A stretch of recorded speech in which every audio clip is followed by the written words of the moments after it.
ये बात समझ में आए तो इसको अपनाइए। इसका नाम क्या है?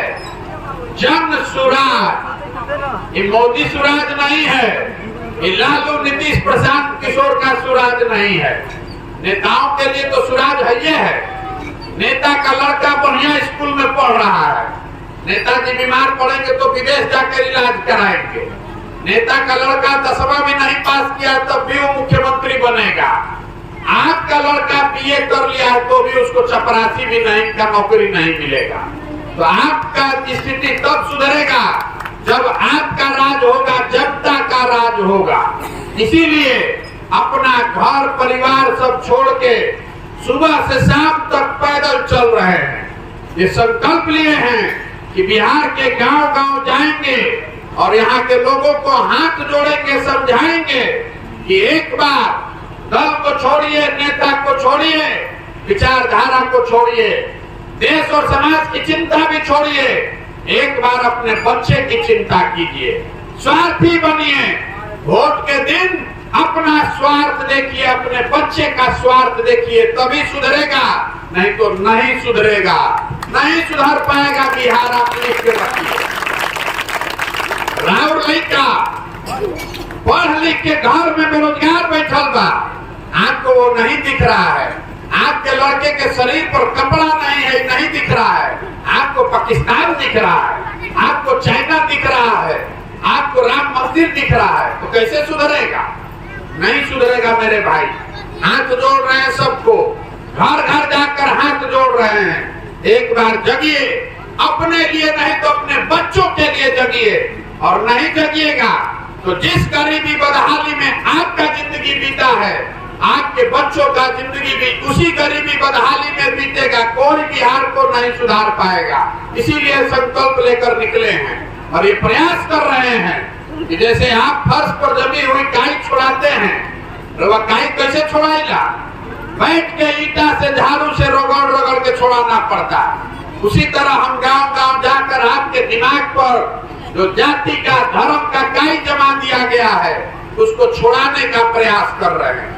आप बताइए, इतना समझ आपको आ रहा है कि नहीं कि आपके बच्चों को रोजगार चाहिए कि 5 किलो अनाज चाहिए? बताइए, आप रोजगार चाहिए कि 5 किलो अनाज चाहिए? सबको बोलना है रोजगार चाहिए कि 5 किलो अनाज चाहिए? आपको अपने जाति का नेता चाहिए कि अपने बच्चे के लिए अच्छी पढ़ाई चाहिए? अब याद आदमी के तो मुंह से आवाज नहीं निकलो, अब सोचता नहीं कि हमारी जिंदगी सुधर जाए। नहीं सुधर सकता। जो पूछ रहे हैं बताइए, अगर दम है तो ये भी बताइए कि ना भैया अपने जात का नेता चाहिए, तो हम समझ में आएगा। आपसे दोनों सवाल पूछ रहे हैं, बताइए कि आपको अपने जाति का नेता चाहिए कि अपने बच्चे के लिए अच्छी पढ़ाई चाहिए? 5 किलो अनाज चाहिए कि बच्चों के लिए रोजगार चाहिए? तो वस्त्र वह बुझाता, यह पूंजी बात। जीवन सुधारना है तो इसी बात को याद रखिए। वोट देते समय नेता नहीं, अपने बच्चे का चेहरा देखिए और उसके शिक्षा और रोजगार के लिए वोट दीजिए। इतने बात कीजिएगा तो इससे बिहार सुधर जाएगा। और नहीं मानना है तो जो ना दुर्गति में जिया तरी तो जी, उसे हमको क्या फर्क पड़ने वाला? हम अपना काम कर रहे हैं। आपको सही लगे तो जुड़िए और नहीं सही लगे तो कोई बात नहीं है, जहाँ है आप रहिए। हम आपसे वोट नहीं मांग रहे हैं, आपसे चंदा भी नहीं लेते हैं। और नजर घुमा के देख लीजिए, एक अपना फोटो भी नहीं लगाए हैं। आपसे हम मांगने आए हैं आपका समर्थन, आपका आशीर्वाद। ये टेढ़ा काम है। बिहार में पिछले 50 साल में किसी का हिम्मत नहीं पड़ा है कि कोई पैदल चल के लोगों को जगाने निकले। आदमी 5 दिन जा रहा है बाबा धाम तो उसका पैर फूल जा रहा है। हम 190 दिन से पैदल चल रहे हैं, अभी 1-1.5 वर्ष और चलेंगे। आपके सामने खड़े हैं। कैसे हो रहा है ये हो रहा है ऊपर वाले के कृपा से और आपके आशीर्वाद से। अगर आपको लगता है कि जो काम हम कर रहे हैं ये ठीक काम है, ये आपके बच्चों के भविष्य के लिए है, तो एक बार हाथ उठाकर आशीर्वाद दीजिए। है ना आपका आशीर्वाद? हो ना प्रयास हो ना, प्रयास हो ना भाई।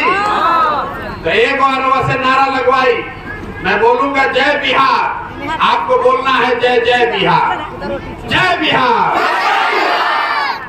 आदमी में हाथ में कौन बा?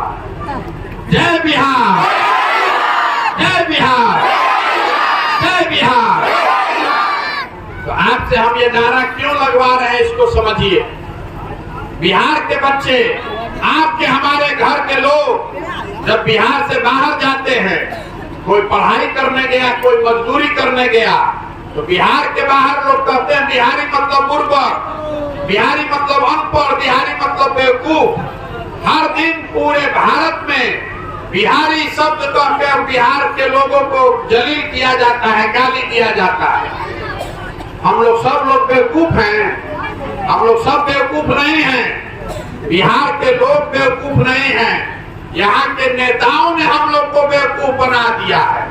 ये तो ज्ञान की भूमि रही है।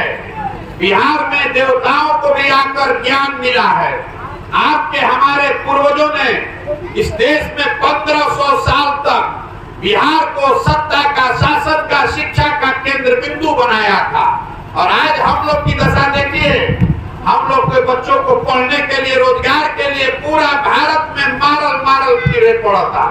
तो इस मिट्टी का गौरव करना सीखिए और इस मिट्टी के गौरव को वापस हासिल करने के लिए ऐसी व्यवस्था बनाइए कि आपके हमारे बच्चों को पढ़ने के लिए, रोजगार के लिए बाहर नहीं जाना पड़े। तो इस बात को याद रखिए। अगली बार जब वोट हो तो वोट अपने बच्चों के लिए, उनके शिक्षा के लिए, उनके पढ़ाई और रोजगार के लिए दीजिए। जिसको वोट देना है दीजिए, लेकिन वोट अपने बच्चों के लिए